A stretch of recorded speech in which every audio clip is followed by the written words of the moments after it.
जी। मोदी जी बोल रहे हैं कि अब की बार 400 पार, तो 400 सीट आएगा मोदी जी को? आएगा। 400 सीट का आधार क्या हो सकता है भैया? आधार तो हमको मालूम नहीं है। बस आएगा ईवीएम भरोसे? ईवीएम भरोसे या जनता भरोसे? जनता भरोसे है। और जनता भरोसे। आपका क्या नाम हुआ भैया? मैं तो बंगाल से हूँ। बंगाल से हूँ। बंगाल में किनका चांस है? ममता जी का। ममता जी का। बंगाल में कितना सीट है? 42? हाँ 42 सीट है। 42 में कितना आएगा ममता जी को? 41 उसका सीट है, कम है। ठीक है। आपका क्या नाम हुआ? क्या नाम? बसंत है। बसंत जी। ठीक है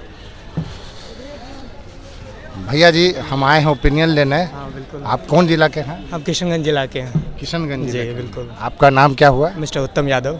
मिस्टर उत्तम यादव। मिस्टर उत्तम यादव जी। किशनगंज में हैट्रिक हो चुका है कांग्रेस पार्टी का। ऐसा कहा जाता है कि किशनगंज कांग्रेस का घर भी है और गढ़ भी है। पिछले चुनाव में डॉक्टर मोहम्मद जावेद आज़ाद साहब मोदी लहर में भी जीत गए थे। जैसा कि सबको पता है कि 40 सीट में 39 एनडीए ने जीता था। एक सीट एनडीए हार गई थी, वो थी किशनगंज की। इस बार क्या पोजीशन है किशनगंज? देखिए, बाकी का मतलब पूरे इंडिया में तो हमें उतना नहीं पता, लेकिन हम वहाँ जावेद साहब को वोट इसलिए देते हैं क्योंकि वो ग्राउंड लेवल पे काम भी करते हैं और वहाँ पे वो उनके काम की वजह से ही वो 3 बार हैट्रिक लगाए हैं। अगर वहाँ पे और भी जो भी पार्टियाँ वहाँ काम कर रही है, अगर वो भी उतना ही काम करे तो हमें कांग्रेस क्या, उन्हें भी वोट देंगे। जदयू से मुजाहिद हुसैन साहब हैं, मुजाहिद आलम। देखिए, मुझे उतना तो नहीं पता, वो ठीक है, मैं स्टूडेंट हूँ, यहाँ पढ़ाई लिखाई कर रहा हूँ, लेकिन हाँ थोड़ा नॉलेज है, तो यही बात है। हाँ, लेकिन मोदी जी का है, ठीक है, वो इस बार आ भी सकते हैं, आएंगे, बिल्कुल आएंगे वो। ओवैसी साहब वहाँ बहुत मेहनत कर रहे हैं। देखिए, ओवैसी साहब मेहनत कर रहे हैं, उनका मेहनत करना ठीक है, लेकिन आप ना गलत जगह ये कर रहे हैं। उनके सीटों से क्या हो रहा है कि आप मतलब ना आप खुद जीत पा रहे हो, ना किसी को जीतने दे रहे हो। तो आप वहीं दिमाग लगाओ ना जहाँ पे आप अच्छा कर सकते हो, या फिर आप कोई और पार्टी से आप ये कर लो, आप जॉइंटली अलायंस करने के लिए बात कर रहे हैं। आप उससे मतलब आप दोनों कन्विंस करके एक कोई खड़ा हो जाओ, ना ये जीत पा रहा ना ये जीत पा रहा होता, बीच में निकल जा रहा होता। तो वो पिछले लोकसभा चुनाव में 3 कैंडिडेट ने 3 लाख वोट लाया था। फर्स्ट में तो वही जावेद साहब जो कांग्रेस पार्टी जीती, दूसरा जदयू, और तीसरा अख्तरुल इमान साहब जो ओवैसी की पार्टी से खड़े हुए थे, वो भी 3 लाख वोट लाए थे। और पिछले 5 साल से बहुत ज़्यादा मेहनत कर रहे हैं। तो क्या उनका चांस है? नहीं, देखिए, चांस अगर वही बात है, सीटें मगर मतलब ज़्यादा अगर से वो सीटें से खड़ा हो जा रहा है, वो अगर ये नहीं करते हैं, अलायंस नहीं करते हैं, तो मुश्किल है। अच्छा, उनके बारे में कहा जाता है कि बीजेपी की बी टीम है ओवैसी साहब, आपका क्या कहना है? नहीं, देखिए, इस पे तो हम कुछ नहीं कहना चाहेंगे क्योंकि मुझे कुछ खास जानकारी नहीं है। मैं वो जो यूट्यूब के फीड्स वगैरह में आते हैं, मैं थोड़ा सा पॉलिटिकल वही देख लेता हूँ, तो उतना ही पता, मुझे इतना तो नहीं पता कि ये गया, लेकिन हाँ थोड़ी डिस्टर्बेंस तो है। आप क्या करते हैं? जी, मैं तो अभी यूपीएससी की तैयारी कर रहा हूँ। हाँ, दिल्ली में रहता हूँ, अभी पूर्णिया यहाँ पटना आया, अब किशनगंज जाना है हमें। जी हाँ बिल्कुल। तो किशनगंज से इलेक्शन के पहले ही निकल जाएंगे कि इलेक्शन के बाद? नहीं, अब होली है तो देखते हैं, हमें इलेक्शन हाँ वोट देना चाहिए, लेकिन करियर ज़्यादा इंपॉर्टेंट है। पॉलिटिकल पार्टी आज है कल नहीं है, मुझे अपना करियर देखना पड़ेगा। तो देखेंगे, अगर वहाँ लेट हुई तो मैं रुक जाऊँगा, 2-4 दिन मैनेज कर लूँगा। अगर 2-4 दिन नहीं, जबकि दूर ही है, तो कोई चांस नहीं है रुकने का वहाँ पे मेरा। ये बताइए, आप तो छात्र हैं, बेकारी, बेरोजगारी, महंगाई बढ़ी है या घटी? देखिए, बेरोजगारी और जो भी है, रोजगार तो उनका आ रहा, लेकिन प्रॉब्लम वहाँ नहीं है। प्रॉब्लम इनका यहाँ है कि हर पेपर लीक हो जा रहा। जैसे अभी बिहार जो टीचर वाला TRE 3 का पेपर हुआ, इसमें पेपर लीक हो गया। मतलब हम स्टूडेंट इतनी मेहनत करते हैं, इतनी क्लासेस। अब देखिए, मेरे घर किशनगंज में, मैं दिल्ली जाके तैयारी करता हूँ इस उम्मीद से कि पेपर सही से कंडक्ट हो जाएगा और हम आगे निकल आएंगे, लेकिन पेपर ही लीक हो जा रहा। आप पिछले 3 महीने की उठा के देख लीजिए, हर एग्ज़ाम लगभग लीक है, चाहे झारखंड ले लीजिए, बिहार ले लीजिए, कहीं ले लीजिए, ये पेपर लीक हो। तो उनका रोज़गार जो भी है ठीक ही है, वो भी सरकार दे रही थी, ये भी सरकार दे रही है, थोड़े कम ज़्यादा होते ही रहते हैं, लेकिन उनको इस बात पर ज़्यादा ध्यान देना चाहिए कि पेपर लीक ना हो। इतनी ज़्यादा पेपर लीक होगी तो हमारा तो मोरल डाउन हो जाएगा। अब ये TRE की पेपर जब भी होगी 2-3 महीने बाद, फिर हम एक्स्ट्रा खर्च लगेंगे यहाँ रहने के लिए, वही पेपर के लिए। हालांकि मैं दे नहीं रहा हूँ, लेकिन हाँ जो मेरे रूममेट हैं वो TRE का पेपर दिया था, अब उनका लीक हो गया। तो इन सब बातों को सरकार को ध्यान देना चाहिए। चुनावी मुद्दा बेकारी, बेरोजगारी, महंगाई, रोटी, कपड़ा, मकान, शिक्षा, स्वास्थ्य, शुद्ध पेयजल होना चाहिए या धार्मिक मामला होना चाहिए?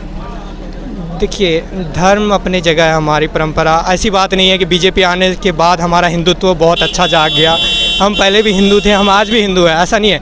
लेकिन हमारा जो बेसिक इंफ्रास्ट्रक्चर है, जैसे हमारे वहाँ हॉस्पिटल वगैरह की बात करें, शिक्षा की बात करें, वो बस यही सब बेसिक चीज़ें देख लेना। हिंदू तो हम पहले से भी थे। अच्छा, ऐसे मुख्य धारा की मीडिया कहती है कि मोदी जी का विदेश में डंका बज रहा है, हाँ, तो इसका क्या आधार क्या है? देखिए फॉरेन पॉलिसी जो है एक पढ़े लिखे विदेश मंत्री के हाथों में दिया गया है, ठीक है। तो फॉरेन पॉलिसी में ये बहुत अच्छा कर रहे हैं, फॉरेन पॉलिसी बहुत तगड़ी है। मैंने जितनी, अब मेरी उम्र कुछ खास हुई नहीं है, लेकिन मैंने जितने भी देखे हैं, इससे ज़्यादा तगड़ी फॉरेन पॉलिसी किसी की नहीं हो सकती। चाहे जयशंकर साहब को ले ले, वो यूरोप में भी जाके वो अपना डंका बजा के आते हैं। अभी रशिया वाले में सब एक दूसरे वाले में बट रहे हैं, लेकिन वो नहीं बट रहे हैं। उनको पता है कि हमारी क्या ज़रूरत है, पेट्रोलियम हमारी ज़रूरत है, वो पेट्रोलियम पर ध्यान दिए।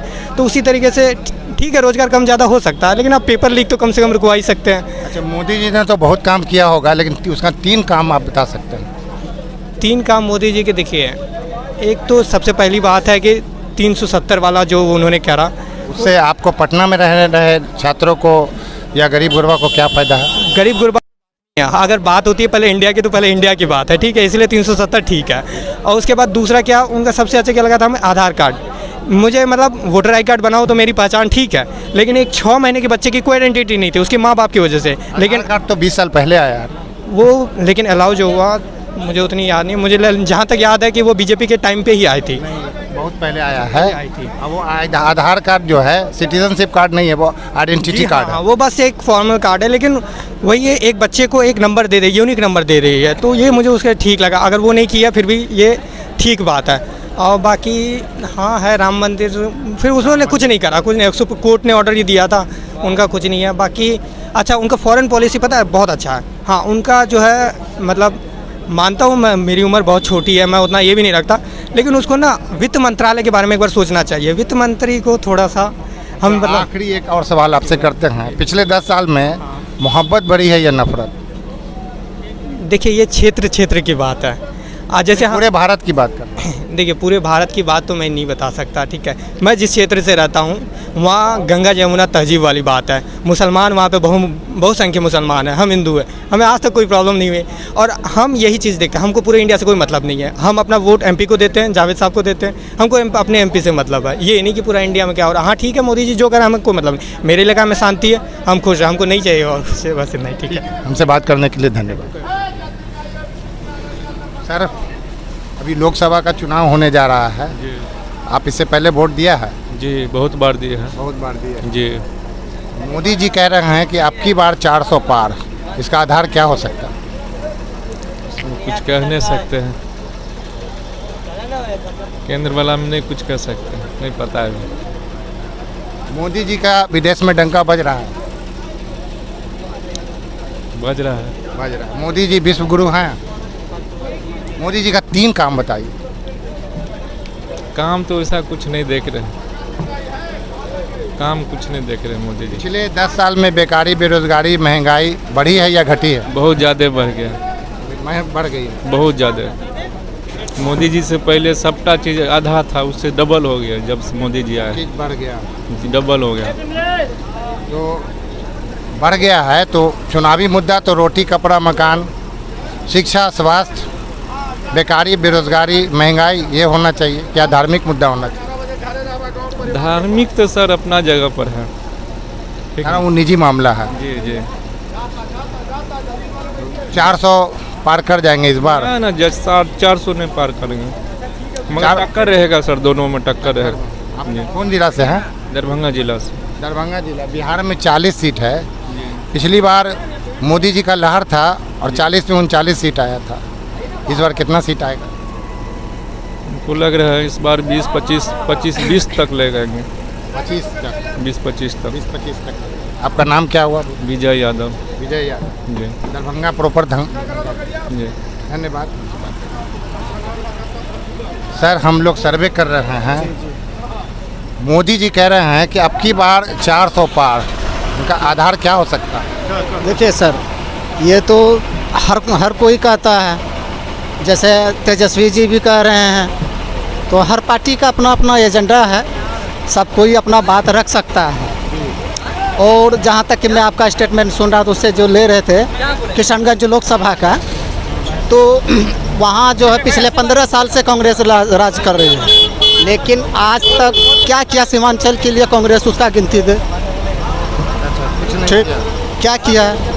और जहाँ तक आप लोग डॉक्टर अख्तरुल ईमान साहब का क्या पोजीशन रहा? बेटर है। पिछली बार तो तीनों कैंडिडेट किशनगंज में 3 लाख क्रॉस कर गया था। अख्तरुल ईमान 2,95,000 लाए थे, लेकिन पिछले 5 साल से वहाँ बहुत कड़ी मेहनत कर रहे हैं। तो क्या उनका चांस है इस बार? एकदम हम लोग बिल्कुल उसी का चांस है, उसी का चांस है बिल्कुल। और डॉक्टर मोहम्मद आज़ाद साहब, उसका तो नाम ही मत लीजिए, क्योंकि उसका लोकसभा क्षेत्र से हम लोग हैं। आज तक वो क्षेत्र घूमने नहीं आया। MP होने के नाते आज तक वो क्षेत्र घूमने नहीं आया। किस हैसियत से उसको वोट देंगे हम लोग?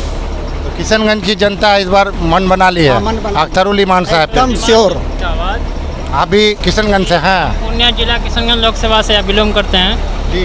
और पिछली बार अख्तरुल ईमान साहब 2,95,000 वोट लाया था। 2,95,000 वोट लाए थे। अब पिछले 5 साल से वहाँ कड़ी मेहनत कर रहे कड़ी हैं। मेहनत कर रहे हैं और इंशाल्लाह इस बार वो 5 लाख यानी वोट से मतलब जीतेंगे इस बार। यानी इस बार मास्टर डॉक्टर मोहम्मद जावेद आज़ाद साहब, मोहम्मद जावेद को तो इस बार उठा के पछाड़ देगा, फेंक देगा। कोई चांस है नहीं उसका, कोई चांस नहीं है। बिल्कुल नहीं। टक्कर होती मास्टर मुजाहिद जी से। अगर ये नीतीश कुमार जी अलग होते भाजपा से तो उससे और अख्तरुल ईमान में टक्कर हो सकता था। अब लेकिन कोई चांस नहीं है। कोई चांस नहीं। यानी सीमांचल का मुद्दा अख्तरुल ईमान साहब ही उठाते हैं। जी जी जी, सीमांचल के पूरे बिहार का, पूरे हिंदुस्तान का मुद्दा उठा रहे पार्टी। हिंदुस्तान का मुद्दा उठा रहे हैं। अच्छा, बगल में पूर्णिया है। पूर्णिया से पप्पू यादव ने अपनी पार्टी का विलय इस आधार पे किया कि कांग्रेस उसको टिकट देगी। अब वहाँ से RJD बीमा भारती को ला रही है। इस पर भी आप कुछ कहें? यहाँ जो है RJD का ये गलत फहमी है, क्योंकि पप्पू यादव जी जो हैं तो फैक्ट नेता हैं और दलित महादलित सबके नेता हैं। वो ऐसा नहीं कि सिर्फ वो यादव का नेता नहीं, वो सबका नेता है। हिंदू मुस्लिम सिख ईसाई सबका ही नेता है। वो एकदम फैक्ट नेता है। RJD को उसमें टांग नहीं अड़ाना चाहिए। RJD को मुसलमानों का और यादवों का कद बड़ा होना अच्छा नहीं लगता। यही वजह है कि पप्पू यादव के खिलाफ वो बीमा भारती को उतारा। भारती को उतारे, जबकि कांग्रेस से और इसके RJD का गठबंधन है बिहार में, तो फिर पूर्णिया लोकसभा से क्या जरूरी है अलग लड़े वो? अच्छा है ना साहब, जैसा कि आप जानते हैं कि लालू यादव की 2 बेटी चुनाव लड़ रही हैं। एक बेटी तो लालू जी के हनुमान रामकृपाल यादव से 2 बार हार गई हैं पाटलिपुत्रा से, 2014 में और 2019 में, मगर तीसरी बार भी वो पाटलिपुत्रा से चुनाव लड़ रही हैं। और दूसरी बेटी रोहिणी आचार्य है, जिनको छपरा से टिकट मिला है। ऐसा उनका कहना है कि जनता के, छपरा की जनता के विशेष मांग पर रोहिणी आचार्य जी चुनाव लड़ रही हैं। जबकि मीसा भारती राज्यसभा सदस्य भी हैं। वहाँ से रीतलाल यादव कड़ी मेहनत कर रहे थे, अब भाई वीरेंद्र, लेकिन मीसा भारती की जिद के आगे लालू यादव ने घुटना टेक दिया है और दोनों बेटी को टिकट दिया है। एक तरफ तो लालू यादव जो सांप्रदायिकता के, एकता के और डेमोक्रेसी के, ये आपको धर्मनिरपेक्षता के मसीहा कहलाते हैं, तो दूसरी तरफ भाई भतीजावाद, परिवारवाद और चापलूसवाद के सामने घुटना टेक देते हैं लालू यादव जी। ये बिल्कुल फैक्ट है। शहाबुद्दीन ने कहा मैं जीऊँगा भी लालटेन के साथ, मरूंगा भी लालटेन के साथ। और दूसरी बात ये है कि उसमें अपनी जान को न्यौछावर कर दिया, लेकिन दूसरी पार्टी में नहीं गए। पार्टी में नहीं गए। क्या हिना साहब के साथ RJD सौतेला व्यवहार कर रही है? बिल्कुल कर रही है, एकदम कर रही है, उसमें कोई दो राय नहीं है। मतलब RJD को चाहिए था उनको राज्यसभा सदस्य बनाना, एकदम बनाना था, राज्यसभा सदस्य बनाना था, एकदम बिल्कुल बनाना था। क्या हिना साहब बताइए?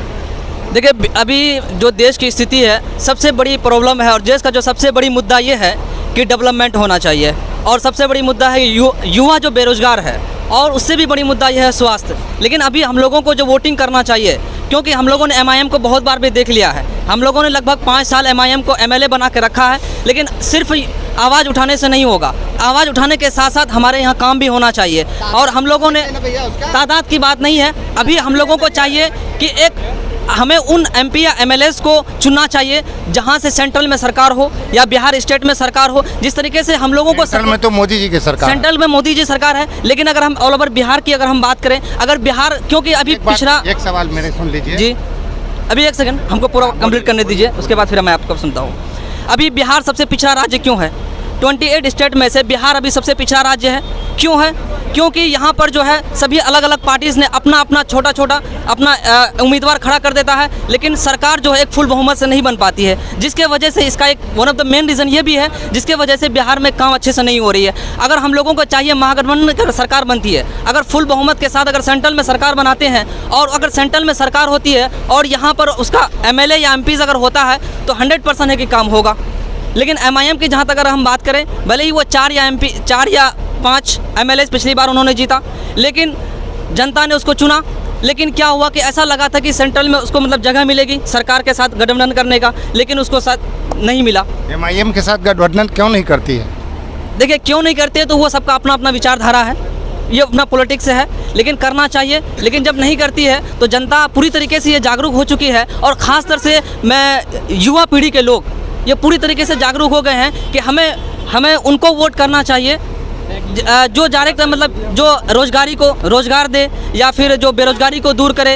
इतने सारे स्वास्थ्य, अभी देखिए एक हॉस्पिटल का आगाज़ किया है उन्होंने, तेजस्वी यादव, और हम लोगों ने जो देखा महागठबंधन की जब तक 17 महीने की सरकार रही तो काफ़ी अच्छा काम हुआ, काफ़ी लोगों को रोज़गार मिला। इतने साल से बीजेपी की सरकार थी लेकिन रोज़गार नहीं मिला। जैसे ही हमारे तेजस्वी यादव महागठबंधन की सरकार बनी, वैसे ही काफ़ी हमें बिहार में हलचल देखने को मिला, काफ़ी लोगों को रोज़गार मिला और लोगों को उत्साह बढ़ी, जो एजुकेशन सिस्टम में हम लोगों को बढ़ावा मिला। और हालांकि देश अगर आगे बढ़ना है तो एजुकेशन सिस्टम बेहतर होना चाहिए। अगर एजुकेशन सिस्टम अगर बेहतर नहीं होता है तो इससे क्या होगा कि मान लेते हैं कि जो लोग अभी जो बच्चे पढ़ने वाले हैं उससे भी क्या होगा कि मोटिवेट होगा। अगर जो लोग पढ़े लिखे को रोज़गार नहीं मिलती है, जो छोटे बच्चे हैं जिसके गार्जियन अपने बच्चों को पढ़ाना चाह रहे हैं, उन लोगों को डिमोटिवेट मिल जाता है, जिसके वजह से वो पढ़ाना नहीं चाहते हैं। और बड़े बड़े जो लोग हैं, जो पॉलिटिक्स के जो उसके बेटे हैं, जो भी हैं उसके संतान जो हैं, वो बड़े बड़े कॉलेजों में पढ़ करके फिर पॉलिटिक्स में आ जाते हैं। उन लोगों की तो रोटी आराम से सेकी जाती है, लेकिन जो गरीब के लोग हैं, जो पढ़ लिख करके सिर्फ उसका एक खास तौर से मिडिल क्लास फैमिली के लोगों का एक जरिया होता है अपर उठने का, या अपने समाज में या अपने स्टेट में या फिर अपने देश में कुछ करने का, या फिर तो वो इसका एक पढ़ाई एक जरिया बन जाता है। लेकिन आजकल के कुछ नेता जो हैं उसको भी पूरी तरीके से नष्ट करके रख देता है। तो छात्र हैं जी, बेकारी बेरोजगारी बढ़ी है या घटी है? बेरोजगारी बिल्कुल बढ़ी है, 100% बढ़ी है। हम लोग BEd फर्स्ट सेमेस्टर के स्टूडेंट किशनगंज में फोकस करते हैं जी। ओवैसी साहब बीजेपी की बी टीम है या नहीं है?